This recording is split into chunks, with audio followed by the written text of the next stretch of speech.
प्रणाम। आप सुन रहे हैं गीता वाणी। ये कोई कथा नहीं, ये आत्मा से आत्मा की वार्ता है। पार्थ, आज मैं तुम्हें माया के उस खेल के बारे में बताने वाला हूं जिसे समझ लेने के बाद मनुष्य दुख से लड़ता नहीं, वो जाग जाता है।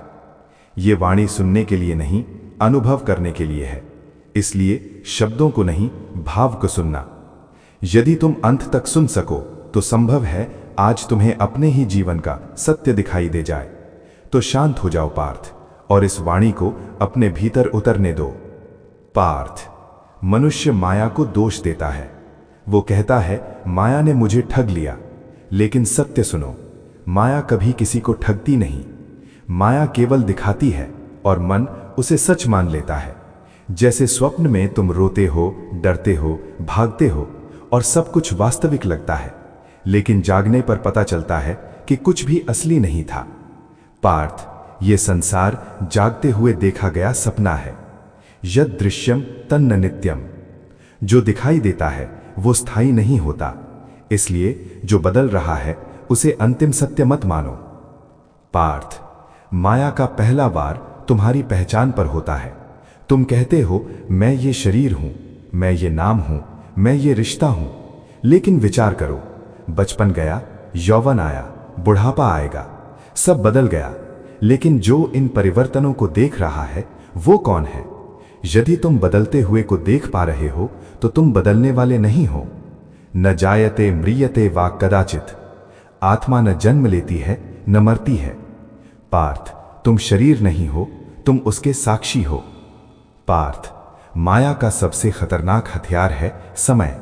वो कहती है कल सुख मिलेगा, कल शांति मिलेगी, कल सब ठीक हो जाएगा, और इसी कल में पूरा जीवन निकल जाता है। सत्य यह है पार्थ, ईश्वर भविष्य में नहीं होता, वो केवल वर्तमान में होता है। जो अभी में जी रहा है वही मुक्त है, जो कल में जी रहा है वही माया का दास है। जो अभी को छोड़ता है वो स्वयं को छोड़ देता है।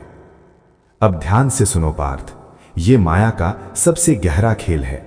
माया तुम्हें कहती है ये तुमने किया, ये तुम्हारी सफलता है, ये तुम्हारी गलती है, और जैसे ही तुमने स्वयं को कर्ता माना, अहंकार जन्म ले लेता है। लेकिन सत्य ये है, प्रकृतेः क्रियमाणानि गुणैः कर्माणि सर्वशः। सब कुछ प्रकृति के गुणों द्वारा हो रहा है। शरीर कार्य कर रहा है, मन सोच रहा है, परिस्थितियां चल रही हैं, लेकिन तुम बिना बुलाए स्वामी बन जाते हो। अहंकारः बंधनम। अहंकार ही बंधन है। जो कर्ता बनता है वही बंधता है। पार्थ, मनुष्य सबसे अधिक डरता है मृत्यु से, अपनों के छूटने से, असफल होने से। लेकिन ध्यान दो, जो डर रहा है वो मन है। आत्मा कभी नहीं डरती। आत्मा को कोई शस्त्र काट नहीं सकता, कोई अग्नि जला नहीं सकती। जब तुम डर को देखने लगते हो तो डर कमजोर हो जाता है।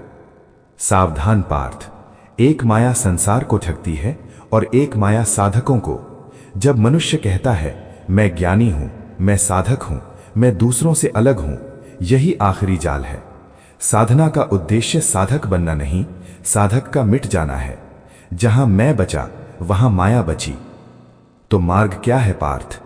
न भागना, न पकड़ना, केवल देखना। विचार आए देखो, भावना उठे देखो, दुख आए देखो। जो देखा जा रहा है वो माया है, और जो देख रहा है वही तुम हो। पार्थ, जिस दिन तुम ये जान लोगे कि तुम कभी बंधे ही नहीं थे, उसी दिन माया का खेल समाप्त हो जाएगा। न कुछ पाना शेष रहेगा, न कुछ छोड़ना, केवल शांति बचेगी और साक्षी भाव। यदि गीता वाणी का ये संदेश तुम्हारे हृदय तक पहुंचा है तो कमेंट में जय श्री कृष्ण लिखो। ऐसी ही गूढ़ और शांत वाणी के लिए हमारे चैनल को अभी सब्सक्राइब करो। जागते रहो पार्थ, क्योंकि जागरण ही मुक्ति है। जय श्री कृष्ण।